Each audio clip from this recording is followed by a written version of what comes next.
Welcome to the program. I'm your host, Andrew Wilkow. It's 8 p.m. here at Ground Zero, and it has been a crazy day here in New York City. Just a few blocks from here, a man literally lit himself on fire, self-immolation, in front of the court where Donald Trump is on trial. Take a look. Come on, cop! Jesus! Oh my God! That took so long! Jesus! Come on! Is this happening? God! Is this really happening? Jesus. Oh my God! Right. That took so long! Oh my God!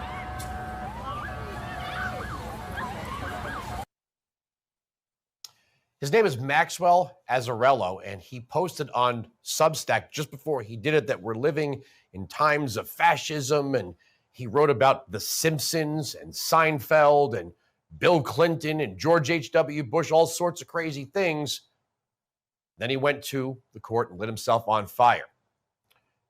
Totally crazy. All right, let's get into this. Senator Ron Johnson showed Secretary Mayorkas the undeniable reality of the open border. Take a look. When you entered office, you reversed all those successful policies, and you opened up the border, and you've created this catastrophe, and it is a catastrophe. 6 million people, more than 6 million people, the 31 states have a population less than the number of people you've let in, flooding these sanctuary cities. So I've got a very simple question. Why did you do it? Senator, why did you reverse those policies? Why did you open up the border? Why did you create this catastrophe? Senator, I respectfully disagree with the premise of your question. We did not open up the border. Senator, we enforce the law. We are facing... Do you deny you reversed the Trump policies that had secured the border? No, Senator. You deny that? No, Senator. That is not what I said. We enforce the law. You reversed the Trump policies that had secured the border. Joining me on the program right now is Senator Ron Johnson from Wisconsin. Sir, this is what I don't understand. 8 U.S.C. 1182 Section F gives the president the power to keep a closed border for as long as necessary. Donald Trump had that power and Title 42 and was trying to work with Congress to build a wall. The border was more secure than it had ever been. Like you just said, Biden comes in, reverses it, but we don't get the answer as to why. Well, you're right. The Supreme Court said that current law exudes deference to the president. Now, that authority's been weakened somewhat by the Flores reinterpretation, but still, with that weakened authority, President Trump secured the border. And then President Biden, Secretary Mayorkas came into office using that exact same executive authority. They opened it up. That's indisputable. And again, it was, from my standpoint, it was a simple question. It's literally the $64,000 question.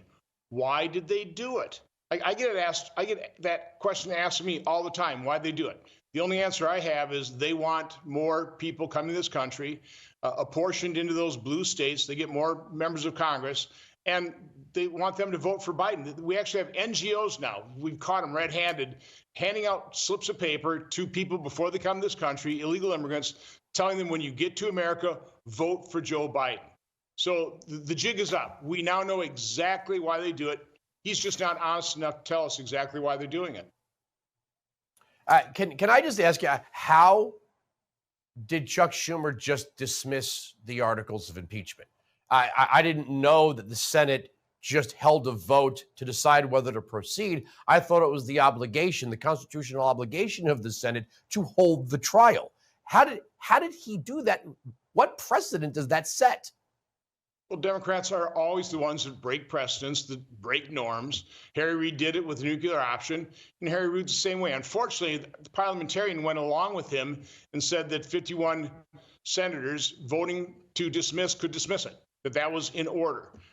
We all disagreed with her, but that's the way she ruled.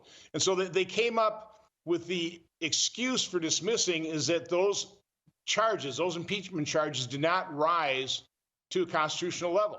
And then Republican senators definitely pointed out, but the second article was about lying to Congress, which is a felony.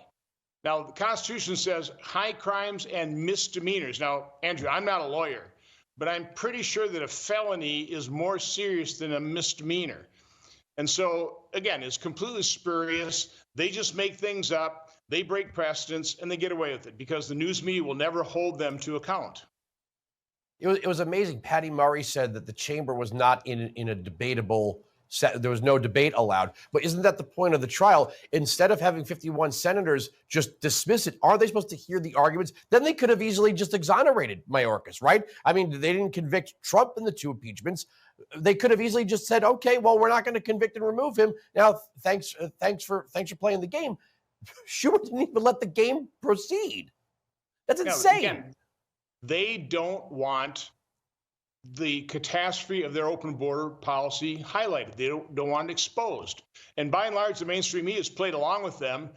They haven't really covered the border catastrophe. They haven't been talking about the women who are sex trafficked. They don't cover the overdoses due to fentanyl. They're not talking about the multi-billion-dollar business model of some of the most evil people on the planet being facilitated by Democrats. So this is not just Joe Biden. This is a Democrat policy position for an open border. They caused this problem. They want an open border. Senator, I think Senate Republicans should loudly remind Democrats, like the whole thing with the nuclear option, okay, because the day may come where there's a Republican president and a Republican Senate, and there might be a Democrat House that decides to impeach either a civil officer or the president. Guess what? We're just going to dismiss those articles. Thanks for starting the new precedent. I can't believe Chuck Schumer did that. Thank you so much for joining us. Have a great weekend, sir. You too. All right. Senator Eric Schmidt exposed how Joe Biden's sale of the Strategic Oil Reserve benefited actually China. And I want to point out that around 900,000 barrels of oil were sold to Unipec America, a subsidiary of the Chinese government-owned gas company Sinopec, which in turn had received billions of dollars from BHR Partners. Who is BHR Partners? BHR Partners is a private equity firm co-founded by Hunter Biden, who held a 10% stake. Were you aware that Hunter Biden benefited from the sale of our Strategic Petroleum Reserve by an affiliated Chinese company? That's right. Joe Biden drained the Strategic Petroleum Reserve, and the people that saw the profits was China. My argument's next.